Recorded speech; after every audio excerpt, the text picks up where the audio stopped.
मिट्टी का ससुराल। अरे शीला, कितने साल बाद मिलना हुआ। ये बताओ कैसी हो?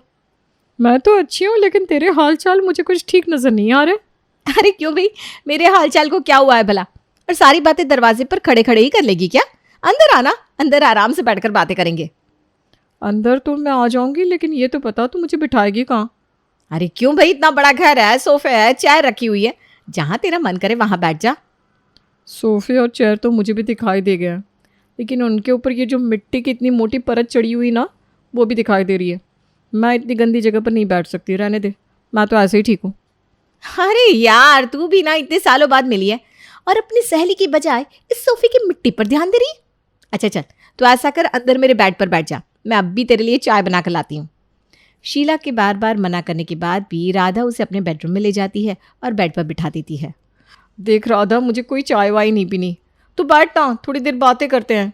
अरे ऐसे कैसे? तू इतनी दूर से आई है, चाय पानी तो मैं तुझे पिलाऊंगी, बिना चाय पानी के तुझे यहाँ से जाने नहीं दूंगी। इतना कहकर राधा रसोई में चली जाती है और अपनी सहेली के लिए चाय और बिस्किट एक ट्रे में रखकर वापस लौटती है। राधा के जाने के बाद शीला देखती है कि राधा के तो पूरे कमरे में जगह जगह गंदगी फैली हुई है। बेड के सिरहाने से लेकर ड्रेसिंग टेबल, अलमारी, यहाँ तक कि दीवारों के कोनों पर भी मिट्टी की मोटी मोटी परत चढ़ी हुई है और जगह जगह मकड़ियों ने अपने जाले बना रखे हैं। बेड की चादर भी ऐसा लगता था जैसे महीनों से बदली नहीं गई। अरे यार, एक बात बता, कौन सी खुदाई में से निकला है तेरा ये मकान जो ऐसी हालत में दिखाई दे रहा है? कहीं ऐसा तो नहीं कि 1700 शताब्दी से तुम लोग इसी मकान में रह रहे हो? अरे भाई, 17वीं शताब्दी का मकान नजर आ रहा है कि तुम्हें ये? अभी 2 साल पहले ही मेरे ससुर जी ने पूरा मकान गिरवा कर ये 3 मंजिला बिल्डिंग खड़ी की है। हमारे यहाँ का फर्नीचर, वॉल पेंट क्या तुझे 17वीं शताब्दी का नजर आ रहा है? लाखों रुपए का खर्चा किया है हमने इस मकान के इंटीरियर पर। बिल्कुल किया होगा, मुझे उसमें कोई शक नहीं है, लेकिन जो हालत तुमने इस मकान की बना रखी है ना, उसे देखकर तो मुझे ऐसा लगता है कि खुदाई में से निकले मकान भी इससे ज़्यादा साफ होते होंगे। अरे यार, ये जो कप में तू चाय लाई है ना, इसके ऊपर भी मिट्टी लगी हुई है। सच सच बता, आखिरी बार कब तूने अपना टी सेट साफ किया था? अरे वो क्या है ना, हमारे यहाँ पर सब लोग ग्लास में चाय पीते हैं तो कप की ज़रूरत ही नहीं पड़ती। बस जब कोई मेहमान आता है तभी हम लोग कप निकालते हैं, इसलिए ना थोड़े रखे रखे मटमैले हो गए हैं। अरे भाई, अगर कप रखे रखे गंदे हो गए थे तो पहले उन्हें साफ करके उसमें चाय लाती। और बुरा मत मानना, लेकिन जितनी गंदगी तूने घर में मचा रखी है ना, तेरे घर का तो मैं एक गिलास पानी भी नहीं पी पाऊंगी। सहेली की बात राधा को बुरी तो बहुत लगती है, लेकिन बचपन की सहेली को अब वो कुछ कह भी नहीं सकती थी, इसलिए उसकी बातों को दिल से लगाने के बजाय वो अपनी सहेली के साथ बैठकर बचपन की यादें ताज़ा करने लगती है। कुछ देर बाद राधा की सहेली वापस लौट जाती है सहेली के जाने के बाद। अरे बहू, ये कप में चाय तो ऐसे कैसे पड़ी है? तेरी सहेली ने चाय नहीं पी क्या? नहीं ना माँ जी, वो चाय पिए बिना ही लौट गई। कह रही थी तुम्हारे घर में तो हर जगह धूल मिट्टी भरी पड़ी है, ऐसे घर में बैठकर मैं चाय नहीं पी पाऊंगी। अरे इतनी नखरेबाज है तो हमारे घर आई थी क्या करने? अपने घर में बैठती। चली आती है यहाँ ज्ञान बांटने। अरे ये 4 किताब पढ़ के ना ज़्यादा अंग्रेजी में बन जाती हैं आजकल की लड़कियाँ। अब तू ही बता, आज से 50-60 साल पहले जब मिट्टी के घर होते थे, तब क्या लोग उस मिट्टी से ऐसे चिढ़ते थे जैसे आजकल लोग चिढ़ते हैं? अरे सामने वाली मिसेस वर्मा को ही देख ले, दिन रात कपड़ा लेकर कभी दरवाज़ा, कभी सोफा, कभी पंखा साफ ही करती रहती है। ऐसा लगता है उसका जन्म ही घर में मिट्टी झाड़ने के लिए हुआ है। अरे भाई, इंसान को और भी कई ज़रूरी काम होते हैं, क्या सारी ज़िंदगी सफाई करने में बिता दें? बिल्कुल ठीक कह रही है माँ जी आप। अरे कितनी सफाई करे, रोज़ गंदा हो जाता है। और फिर मुझको तो एक बार एक डॉक्टर ने बताया था, ज़्यादा साफ सफाई करना भी ना बीमारी का लक्षण होता है। बस उसी दिन से मैंने तो साफ सफाई करना ही छोड़ दिया। अरे क्या हो जाएगा अगर रोज़ रोज़ सफाई ना भी हो तो? घर में और कौन सी गंदगी आती है? ज़रा सी धूल मिट्टी तो है, थोड़ी बहुत धूल मिट्टी घर में रह भी जाए तो क्या ही फर्क पड़ जाएगा। राधा और उसकी सास निर्मला दोनों की दोनों एक नंबर की आलसी और कामचोर थी। दोनों ही काम से बचने के लिए अपने आंखों से देखी मक्खी निगलने को तैयार थी। कहने का मतलब यह है कि ऐसा नहीं है कि राधा और निर्मला को घर में फैली हुई धूल मिट्टी और गंदगी दिखाई नहीं देती थी, लेकिन असल बात यह थी कि जो उस गंदगी के लिए विरोध करेगा सफाई भी तो उसी को करनी पड़ेगी। तो दोनों सास बहू ने एक ही नारा अपना लिया था, ना बोलो, ना कुंडी खोलो, ना गंदगी के बारे में बात करो और ना ही सफाई करने में अपना दिमाग खपाओ। अरे भाग्यवान, पूरे मकान की दुर्गति करके रख दी है तुम सास बहू ने। अरे भाई, मैं ये कहता हूँ कि अगर तुम निकम्मी कामचोर औरतों से घर की साफ सफाई नहीं होती तो एक काम वाली ही लगा लो। कम से कम इस मकान की ऐसी दुर्दशा तो नहीं होगी। और भूलो मत, अपने रिटायरमेंट के फंड की एक एक पाई इस मकान को बनाने में लगा दिए मैंने। अब मुझे क्या पता था कि इतना रुपया खर्च करने के बाद भी रहने को ये कबाड़ खाना ही मिलेगा मुझे। उससे तो अच्छा मैं गांव में जाकर मिट्टी के मकान में ही रह लेता। कम से कम मन को ये संतोष तो रहता कि बैंक में लाखों रुपया है। यहाँ तो लाखों रुपया भी खर्च हो गए और उसके बाद भी ऐसे गंदे मकान में रहने को मिल रहा है। पति के बार बार कहने पर निर्मला एक कामवाली को घर पर बुलाती है। देख कांता, घर की साफ सफाई, बर्तन, झाड़ू, पोछा सब तेरी जिम्मेदारी है। घर बिल्कुल शीशे की तरह चमकना चाहिए। वो कहना, हमारे घर में एक इंसान है जैसे धूल मिट्टी से सख्त चीड़ है। अगर घर में थोड़ी सी भी धूल मिट्टी रह गई ना तो समझ ले तेरी नौकरी तो गई। फिक्र मत करो मेम साहब, मैं सब करके देगी। अरे अब मुझे सफाई के लिए तो रख रही लिए ना, फिर घर में धूल मिट्टी क्यों रहेगी।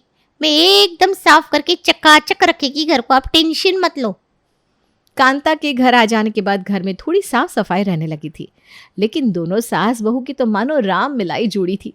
दोनों के विचार हर मामले में बहुत अच्छी तरह मेल खाते थे। मम्मी जी, देखा आपने, ये कांता हमारे घर से निकलने के बाद सीधा मिसेस वर्मा के यहाँ जाती है सफाई करने। मुझे तो ऐसा लगता है कि हमारे घर की सारी बातें जाकर उनको बताती होगी। मुझे ना ये काम वालियों का घर में घुसाना इसलिए पसंद नहीं है। अरे घर के सारे भेद जानती है ये, और जितने घर जाती है सबके घरों में बातें बताती है। बताओ, प्राइवेसी जैसी कोई चीज ही नहीं है।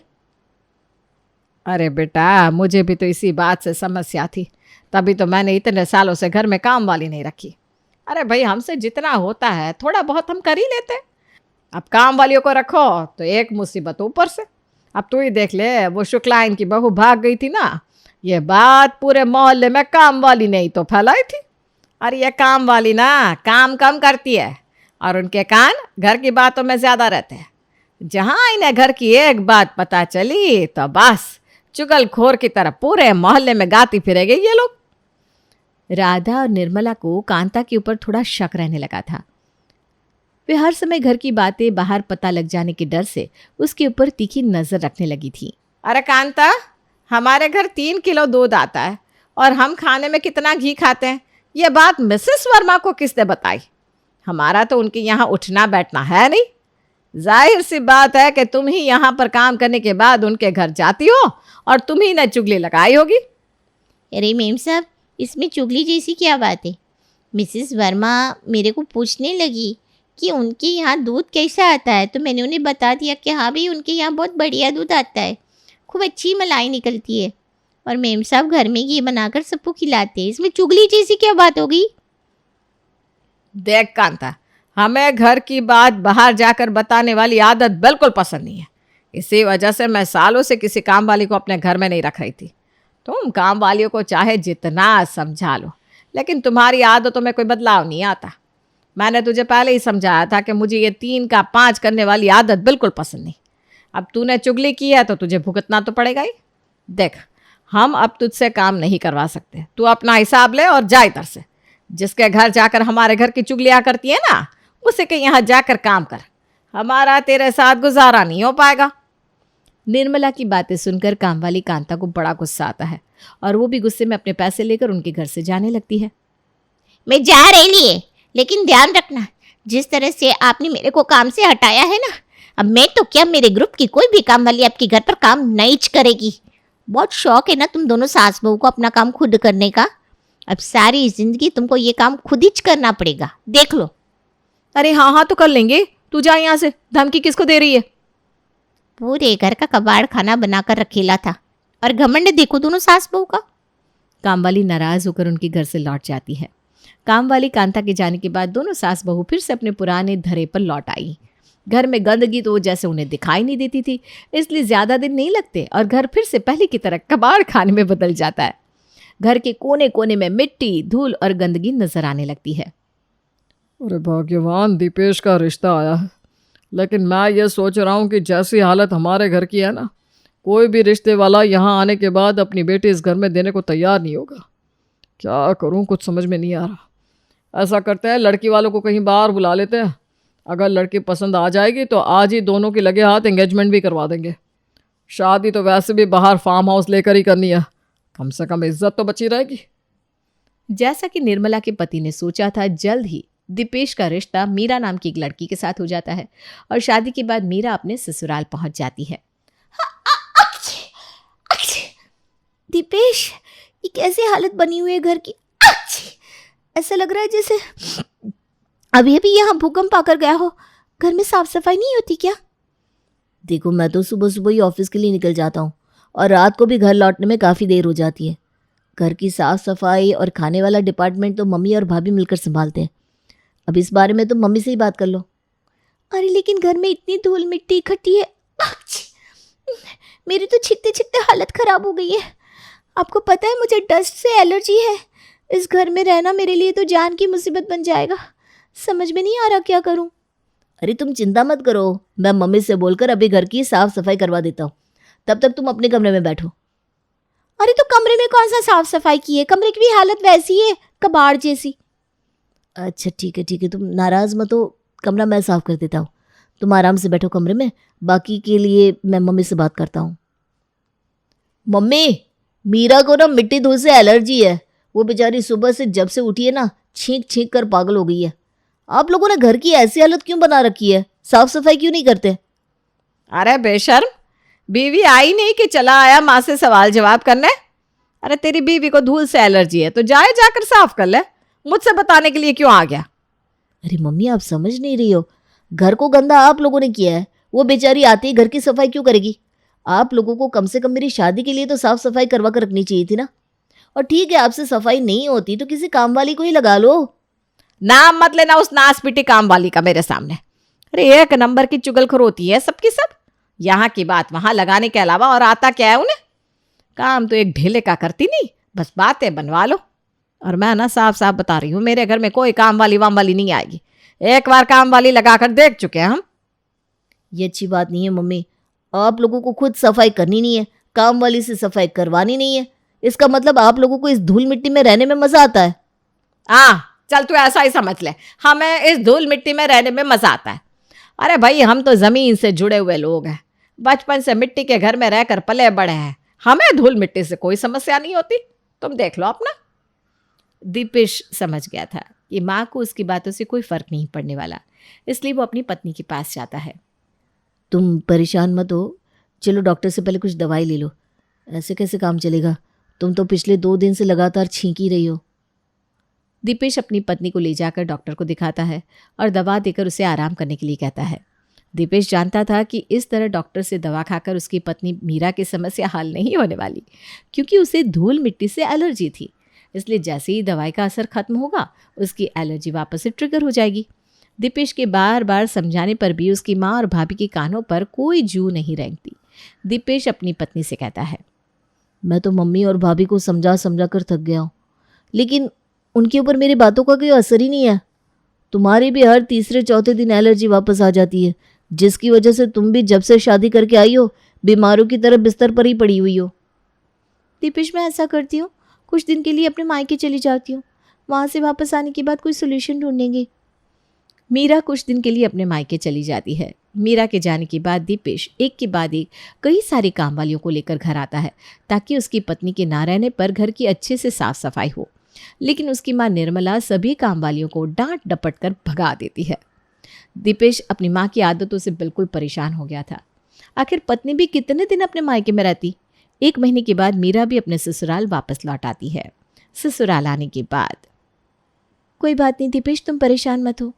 देखो, एलर्जी की प्रॉब्लम है मुझे, तो यहाँ पर उसके लिए साफ़ सफाई भी मुझे ही करनी पड़ेगी ना।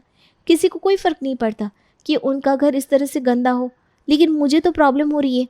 रसोई हो या हॉल, हर जगह पूरा घर मिट्टी का ढेर बन गया है। पर तुम फिक्र मत करो, आज से सफाई की जिम्मेदारी मेरी।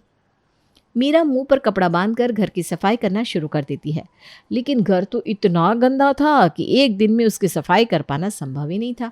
बेचारी मीरा किसी तरह छींकते छींकते घर के एक कोने की सफाई करती, लेकिन जितने में वो दूसरा कोना साफ करती पहला कोना फिर से धूल मिट्टी से भर जाता। चूंकि मीरा को धूल से बहुत ज़्यादा समस्या थी, इसलिए थोड़ी सी सफाई करने में ही उसकी सांस फूलने लगती है। कुछ दिनों तक ऐसे ही चलता रहता है और फिर एक दिन सफाई करते करते अचानक मीरा बेहोश हो जाती है। मीरा की ऐसी हालत देखकर डॉक्टर उसका चेकअप करती है तो पता चलता है कि वो प्रेग्नेंट है। अरे बहू, इतनी बड़ी खुशखबरी सुनाई है तूने, आज तो दिल ही खुश कर दिया। बड़ी बहू की शादी को 6 साल हो गए, लेकिन आज तक भगवान ने उसकी गोद नहीं भरी। पर कहते हैं ना, भगवान के घर देर है अंधेर नहीं। बड़ी बहू ना सही, पर तेरी ही गोद में नन्ना मुन्ना खेलेगा तो मैं उसे देख कर ही संतोष मान लूँगी। माफ़ करना माँ, मैं अपनी पत्नी को आपके इस धूल मिट्टी से भरे घर में नहीं रख सकता। धूल के कारण हर दूसरे दिन बेचारी मीरा की तबीयत खराब हो जाती है, जिसके कारण उसे इतने हैवी डोज की दवाइयाँ लेनी पड़ती है। और अभी अभी डॉक्टर ने हमें बताया कि प्रेगनेंसी में ये सारी दवाइयाँ लेना बिल्कुल भी सेफ़ नहीं है। बेटी की बात सुनकर निर्मला और राधा को अपनी गलती का एहसास होता है और वो दोनों वादा करती हैं कि आगे से घर की साफ सफाई का पूरा ख्याल रखेंगी, ताकि मीरा और उसके होने वाले बच्चे के स्वास्थ्य पर कोई बुरा प्रभाव ना पड़े।